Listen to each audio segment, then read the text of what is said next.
Now with the magic that is television or video, I've worked that last row and I'm up to the end. Now remember I said when we get to the last 3 chain space or chain 3 space, we don't do a shell, we just do a double crochet or a single crochet, and then we turn our work. Now we're going to be decreasing, so I want you to slip stitch into the first 3 stitches. 1, 2, 3. Don't worry about the double crochet. So slip stitch into the first treble.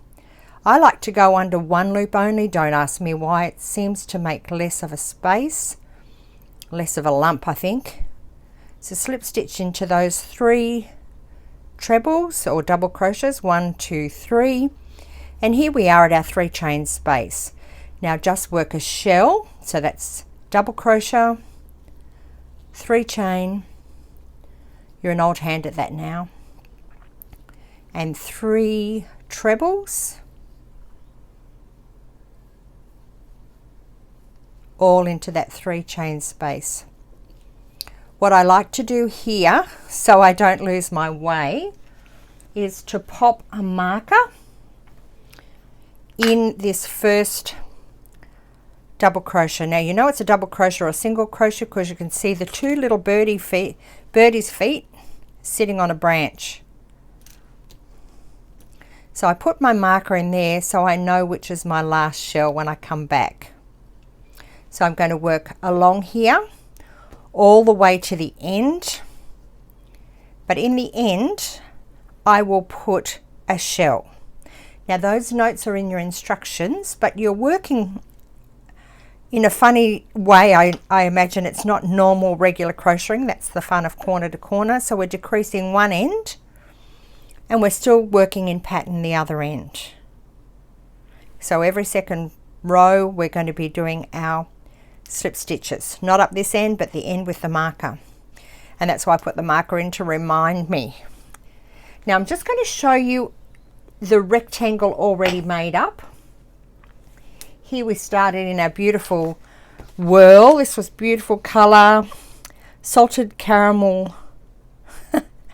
I don't know why I started that. I don't know how to pronounce the last bit, but I think if you get to salted caramel, you'll know what's where we were, what the name is.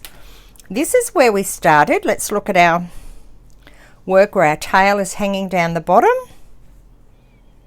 Remember that was hanging down the bottom where we wanted it. We worked all the way out to 16 rows and then we started to decrease, but at the same time we kept increasing here until, now I'm going to pull this through for you in front of the camera. So we kept working, decreasing on one side, increasing on the other side to get our rectangle, and we keep doing this until you get to 70 rows. And here we have the shaping at the end, marker still in place, 70 rows we count it along here, and then we're ready to do the same decreasing on this side, and we come up and end up with a rectangle. Now this rectangle looks a wee bit tiny. You'll be going, oh my goodness, that'll never fit my arms, but it does stretch. It's quite amazing. That's why I did it on the bias, so you can see that stretch. So you'll need to do that before we can go any further, but all the instructions should be to you by now.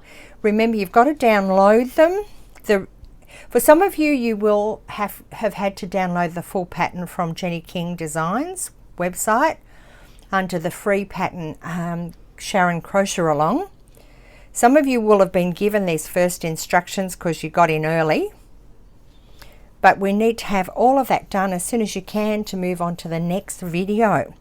So just so that you know, we started here, we worked out. We decreased on one side and put a marker in and kept increasing on the other side until it grew long. Look at the colorways. Isn't this going to be gorgeous? All the way along till we get to 70 rows.